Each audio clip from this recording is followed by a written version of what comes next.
Welcome to Techlipper channel. In today's video, I'll show you how to run your Windows troubleshooter on your Windows 11 laptop or desktop computer. Now, at first, just go to your search bar and search for settings. Then from best matches, just open up settings. Then from here, just go to system. Then scroll down a bit. From here, go inside troubleshoot. From here, you're gonna find other troubleshooters. Just expand this section.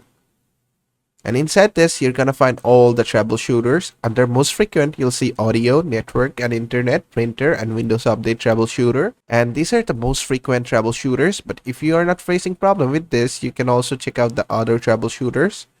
For example, background intelligence transfer service, Bluetooth, camera, program compatibility troubleshooter, video playback, Windows Media Player troubleshooter.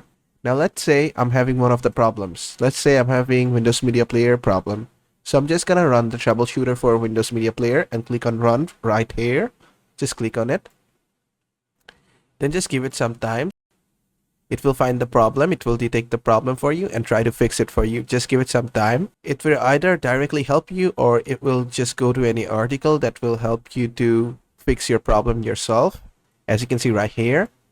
And basically, if you face any problem with something else, you can just run other troubleshooters from here. And basically that is how to run Windows Troubleshooter on your Windows 11 laptop or desktop computer. I hope this video was helpful. If it was, please give it a thumbs up and don't forget to subscribe.